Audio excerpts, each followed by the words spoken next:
This is pretty disgusting. This is the worst case of puppet on puppet crime I've seen in all my years. Wait, who are you? CB, who is this guy? Sketch artist. We don't need a sketch artist. Ah, first Starkings, now a puppet. I hate this job. You know this guy, CB? Why, because I'm a puppet? You think all those puppets just hang out together? We all live together in a big palace or something? Dude, just calm down. I'm not trying to, this is not a race issue, buddy. I'm just asking you a question. Well, no, I don't know him. I don't know, CB. This is pretty messy. I think we might need a specialist on this one.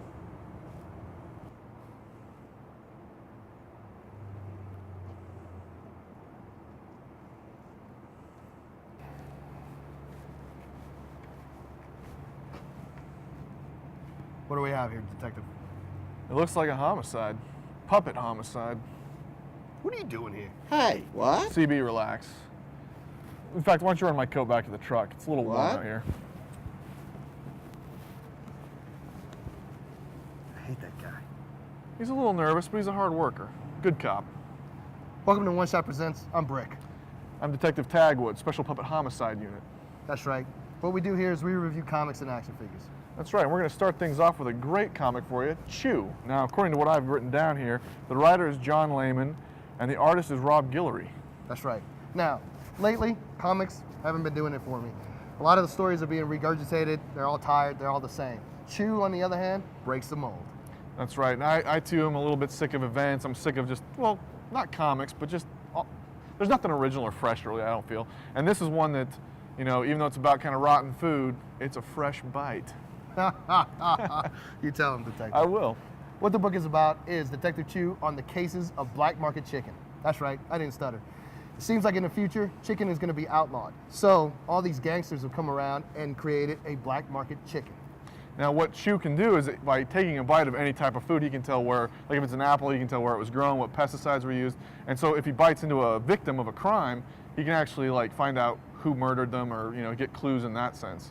That's right. And in the future, they're going to create this new food division that explores all these crimes. And so Chew gets recruited by this government division, and he has to go check out what the hell's been going on with his black market chicken. So, yeah, no, that's good. Now, there's a lot of comics that have great art, crappy storytelling, or vice versa. This is one that has a great, fresh story, and it's got art that complements it perfectly. You know, you're talking about cannibalism, you're talking about rotten food, all these gross things, and the art is really cool, but it's also kind of gross. I mean, all the hot women in it are still kind of drawn in a weird way, so it's just, the marriage of the art and the story is perfect. It's been one of the funnest books I've read in a long time. I mean, like I said earlier in the review, a lot of stuff is tired. This is not. I mean, out of all things that I've read, I kept flipping the pages, loved the art, loved the story. Out of 5, I'm gonna have to give it a 5. I'm also gonna give it a 5 out of 5.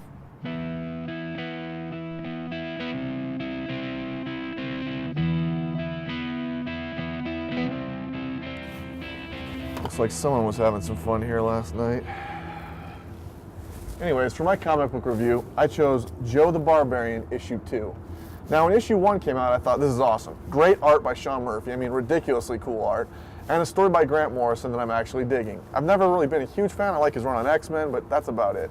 Issue 1 ends with this kid who kind of gets sucked into a dream world, and all of his action figures are talking to him. There's Batman, Captain Picard. It's just a great way to end issue 1. And then issue 2 starts, and it kind of goes off into this whole rat warrior thing. I mean, I don't really even know what's going on. It just started to lose me really fast. I thought it was such a great premise, and then issue 2 just really let me down. Now it is issue 2. Who knows? Maybe the next issue it's going to pick back up. I'm going to keep reading it, but as it stands right now, I'm going to give it a 2 out of 5.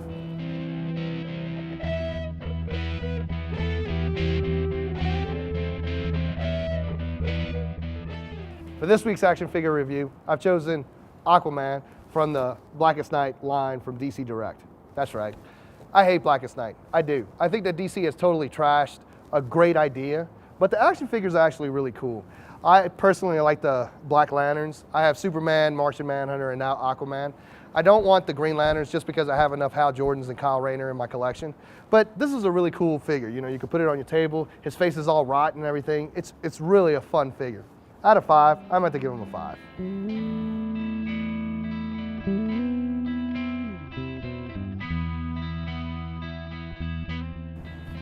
So what do you think? I don't know what to make of this. I mean, there's clues everywhere. You saw the wig in the comics, but nothing to explain why this poor puppet is lying here murdered. You know, I tried to find some witnesses. Nobody. It's a tough case. You know, we did just read Chew. Have at it, cowboy.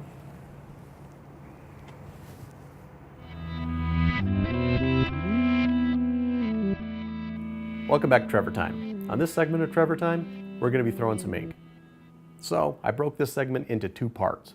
First part's going to be pens, second part's going to be brushes. That being said, let's start slinging ink. First, we need our supplies. We have various types of pens. There are dip, there are technical pens, and various disposable pens. You'll need a container of water for rinsing the dip pens. You'll need the proper ink for the pens. You'll need graphic white for effects and cleanup. You'll need your tools like your rulers and your templates. And a drop or 2 of this pink soap in your water really helps the cleanup. First, we're going to talk about dip pens. With a dip pen, you can get a more organic line. They are refillable, but they run out of ink often. The nibs vary widely, but they are inexpensive to replace. However, since you can only stroke one direction, they are a little more difficult to use, but with practice, you should be able to get a good line out of them. Let's talk about tech pens and disposable pens. These give you a constant line. They are easier to use. However, the high-end ones like the Rapidograph, they're refillable, but they're very expensive. The lower-end ones, they're disposable, but long-term use causes the line quality to suffer. However, they are cheaper to buy. I like to work on 2 or 3 pages at once. That way I can avoid tracking through the large wet areas. Then establish your borders. I use the tech pen. Rule everything that has a straight line. Do your fine line drawing next, using either the dip pen or the mechanical pen.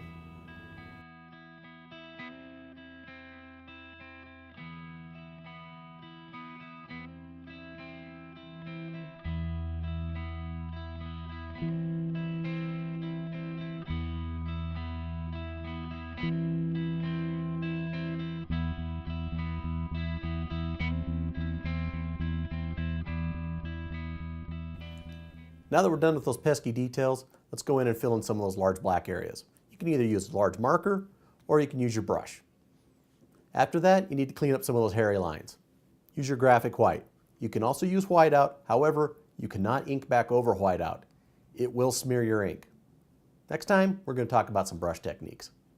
So what'd you find out? I'll tell you next week. Hey, CB. Hey, buddy, why don't you go take that puppet down to the puppet morgue? Yeah, why don't you go do some real work? Hey, let's all calm down. What? What? I know where you live. Come on, relax. Anyways, that's our show for this week. Thanks for watching. I hate puppets. Anyway, yeah, we want to give a shout out to Night Flight Comics, greatest sponsors in the world, also Comics Nexus. And the viewer at home, you. Thanks right. for watching. We'll see you next time.